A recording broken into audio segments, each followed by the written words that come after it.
Hey guys, আসসালামু আলাইকুম। Welcome to my another new blog. আজকেও অন্যান্য দিনের মতন একটি নতুন ব্লগ ভিডিও নিয়ে চলে আসলাম। তো আজকেই দেখতে পাচ্ছেন আমি এরকম একটা বস্তা থেকে কিছু বের করতেছি। তো ওই দিন চিড়িয়াখানায় আম্মু আসার সময় আমার পছন্দের খাবারগুলো রান্না করে নিয়ে আসছিল, যেটা আপনাদের সাথে শেয়ার করা হয়নি। তো ভিডিওটা অনেক বড় হয়ে যাবে, তার জন্য এটা আরেকটা পার্টে শেয়ার করছি। তো আমার আম্মু আমার পছন্দের খাবারগুলো জানে যে আমি কোন কোন খাবারগুলো খেতে পছন্দ করি, সেই জিনিসগুলো বেছে বেছে আমার জন্য রান্না করে নিয়ে আসছে। সো ফার্স্টেই যে বক্সটা ওপেন করছি সেটাতে মুরগির পা, গলা, গিলা, কলিজা এই জিনিসগুলো আম্মু ভুনা করে নিয়ে আসছে। এগুলো কাটাকুটি করতে পারি না, তাই আমি রান্নাও করি না, খাওয়াও হয় না।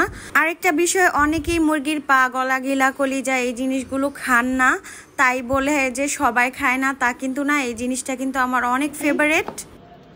এটার মধ্যে যে কবুতর বাবুর জন্য কবুতর রান্না কইরা, 2টা কবুতর একসাথে রান্না কইরা পাঠায় দিছে। আর এই বক্সের মধ্যে হচ্ছে গরুর মাংস। আর এই যে এই বক্সের মধ্যে পাঠাইছে হচ্ছে লটপটি হচ্ছে আমি মুরগির গিলা, কলিজা, পা এগুলা খাইতে অনেক পছন্দ করি, তো এগুলো আমি বাঁচতে পারি না। এগুলা কুটাকুটি অনেক ঝামেলার দেখা আম্মু একদম মানুষকে দিয়ে কুটায়া তারপর রান্না করে পাঠাইছে। আর আমি একটু হলুদ মরিচ কম খাই, ঝালটা একটু কম খাই, তার জন্য এগুলো আম্মু একটু হালকা ঝাল দিয়ে রান্না করছে। আর এটার মধ্যে হচ্ছে ভুনা খিচুড়ি। আর এটার মধ্যে কি দেখি, আসলেই মায়ের ভালোবাসার কোনো তুলনা হয় না। সে কিন্তু এসেছিল ঘুরতে, তারপর এরকম বস্তা ভরে খাবার নিয়ে আসছে।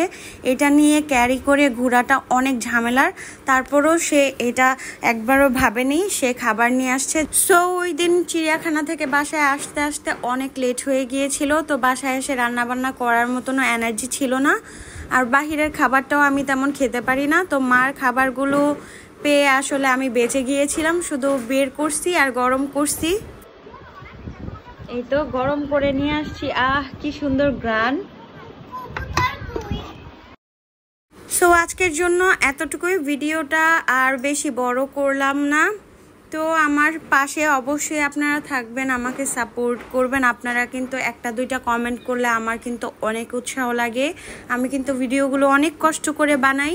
যারা ভিডিওগুলো বানায় তারা একমাত্র বলতে পারে যে ভিডিও তৈরি করা, ভয়েস ওভার করা, এগুলো কতটা কষ্টের একটা কাজ। সো আমার কাজের অবশ্যই আপনারা মূল্যায়ন করবেন আর আমাকে উৎসাহ দিবেন, যাতে আমি আরও ভালো ভালো কাজ আপনাদেরকে উপহার দিতে পারি। মায়ের হাতের রান্না অতুলনীয়।